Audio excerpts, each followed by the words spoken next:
Andibulise kone bathandi bezemidlalo eMzantsi Afrika, ingakumbi kone balandeli bebhola elikhulu ke laseMzantsi Afrika.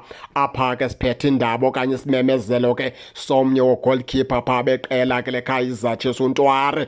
Ngokomlomo kangakwendaba ephuma phaa kujournalist yaphaa eRwanda, uNtwari uzoba ngaphandle kwisithuba esingangenyanga ezimbini ke baphulaphula engadlali. Napha kwiqela lakhe leKaizer Chiefs umfana omdala kuzoba ngaphandle isithuba esinganyanga ezimbini engadlali. Nikhumbule ke phambi kokubana ke kukhutshwe sesimemezelo ile ntatheli yapha eRwanda, uNtwari besevela umfana omdala ke naye ngasadlali ke phaa kwiqela ke leKaizer Chiefs. Na ukhumbula into yokubana kuNtwari ke wathenikezwe ithuba phaa iKaizer Chiefs idlala iCarling Cup leStellenbosch.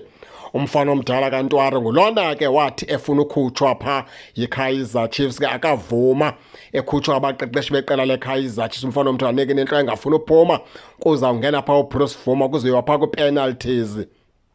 Ngenene nangenyaniso ke yaya ke iKaizer Chiefs phaa kwi-penalties ke zangena ke penalties phaa kuNtwari ke. Enye into ke funeka siyi-understand siyiqonde ke baphulaphula phaa ekuqaleni kwenye ividiyo sasiyenzile sasitshilo sathi ke kukwa-professional phaa akho semgqubeni. Kunezinto noba awuzithandi phaa okuye kunyanzela into yokubana ke zamkele ngoba kukwa-professional, ngoba ixesha elininzi once wenze izinto ezizawuphambana nemithetho yetimu, engakumbi itimu enkulu engangeKaizer Chiefs, Orlando Pirates, Sundowns, ezaa timu zingakwazi ukukutyekeza zikukhuphe emveni koko zikuphelelise ngekamva okanye ke kube kukuphela kwakho ngekamva. Ingakumbi xa uyiplayer ke ngathi ayihloniphi, ezaa timu iplayer engahloniphi aziyithandi ncangasana.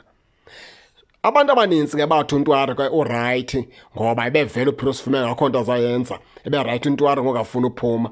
Ewe akaphefumi kakuhle uBruce Vuma, kodwa kukwa-professional phaa xa umqeqeshi esithi phuma akunyanzelekanga ukuthi wena uyiplayer uthi awufuni. Zezinye zezizathu ezenze uNtwari athi senikwe seyithuba ke waphinda wabekwe ebhentshini wangaphandle.